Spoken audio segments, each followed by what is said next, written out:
70 फूट भाजी मंडई येथील भाजीपाला फळ विक्रेते फेरीवाले यांच्या उदरनिर्वाहावर संक्रांत आली असून तब्बल 30 दिवसांपासून व्यवसाय बंद आहे। याबाबत पालकमंत्री आयुक्त सोमप्पा यांना निवेदन देऊन चर्चा करण्यात आली। मोर्चाही काढण्यात आला। मात्र अद्याप विक्रेत्यांचा प्रश्न मार्गी न लागल्याने महाराष्ट्राचे उपमुख्यमंत्री एकनाथ शिंदे यांना सोलापूर विमानतळ येथे भेटून 70 फूट भाजी मंडई येथील विक्रेत्यांनी कैफियत सांगितली। त्यानंतर या वस्तुस्थितीचे गांभीर्य लक्षात घेऊन उपमुख्यमंत्री एकनाथ शिंदे यांनी स्पष्ट आश्वासन दिले की 70 फूट भाजी मंडई येथील विक्रेते सध्या ज्या ठिकाणी आपला व्यवसाय करत आहेत त्या जागेवरच स्थानिक स्वराज्य संस्थांच्या निवडणुकीनंतर स्थापन होणाऱ्या महापौर आणि महापालिका सभागृहाच्या निर्णयापर्यंत जैसे थे व्यवसाय करण्यास परवानगी देण्यात येईल। तसेच या संदर्भात सोलापूर महानगरपालिकेचे प्रशासक तथा आयुक्त यांना आदेश देण्याचेही त्यांनी आश्वासन दिल्याने 6 जुलै रोजी मुख्यमंत्री देवेंद्र फडणवीस यांना घेराव घालण्याचा निर्णय रद्द करण्यात आल्याची माहिती ज्येष्ठ नेते कॉम्रेड नरसई आडम मास्टर यांनी दिली। याची अंमलबजावणी करा ही मागणी घेऊन ही आंदोलन केले।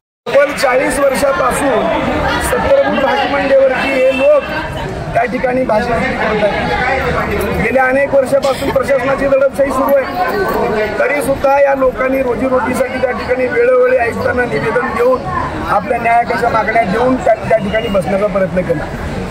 परंतु या महानगरपालिकेच्या प्रशासनाने अत्यंत महत्त्वाची घोडचूक काय केली, ज्या पद्धतीनं जनावरं भरण्याची जी गाडी असती ती गाडी त्या ठिकाणी लावून या सगळ्या लोकांचा भाजीपाला आणि त्यांना ताब्यात घेण्याचं काम त्यांनी केलं। म्हणून या सगळ्या लोकांना 70 फूट भाजी मंडईवरतीच आपला व्यवसाय करायला आला पाहिजे ही मागणी घेऊन आम्ही गेल्या तब्बल 35 दिवसापासून महानगरपालिकेच्या प्रशासनाशी आम्ही या ठिकाणी लढतोय, परंतु प्रशासनाला तयार नाही।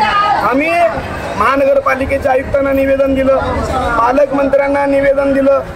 एवढंच नसून आमचे नेते माजी आमदार कॉम्रेड नरसई आडम मास्तर यांनी स्वतः ज्यावेळी उपमुख्यमंत्री साहेब सोलापूरच्या दौऱ्यावर आले होते त्यांना भेटून निवेदन दिल्यानंतर उपमुख्यमंत्री साहेबांनी आश्वासन दिलं, जोपर्यंत सोलापूर महानगरपालिकेची निवडणूक होत नाही, त्या ठिकाणी नवीन सभागृह प्रस्तावित होत नाही आणि नवीन महापौर आल्यानंतर लोकप्रतिनिधींच्या सगळ्यांच्या समावेश सभागृहामध्ये ठराव मांडून या लोकांना त्या ठिकाणी अधिकृत परवानगी दिली पाहिजे, त्यांना व्यवसाय करण्याची परवानगी दिली पाहिजे, नियम वाटी लादून त्याच ठिकाणी व्यवसाय करण्याची परवानगी दिली पाहिजे, अशा मागण्याचं निवेदन आम्ही दिलं।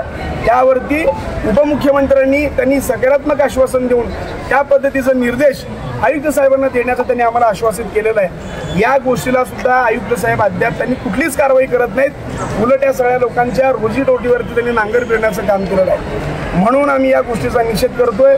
या ठिकाणी आम्ही निवेदन द्यायला आलो, पण निवेदन घ्यायला आयुक्त साहेब नाहीत, संबंधित अधिकारी येत नाहीत, पोलीस प्रशासन या ठिकाणी आमच्याविषयी दडपशाही करते।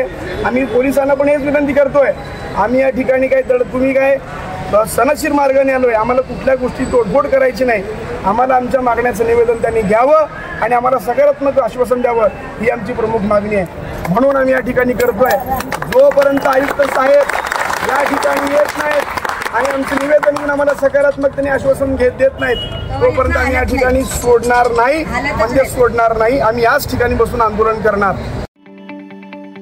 ताज्या बातम्या पाहण्यासाठी प्राईम महाराष्ट्र न्यूज चॅनलला सबस्क्राईब करा।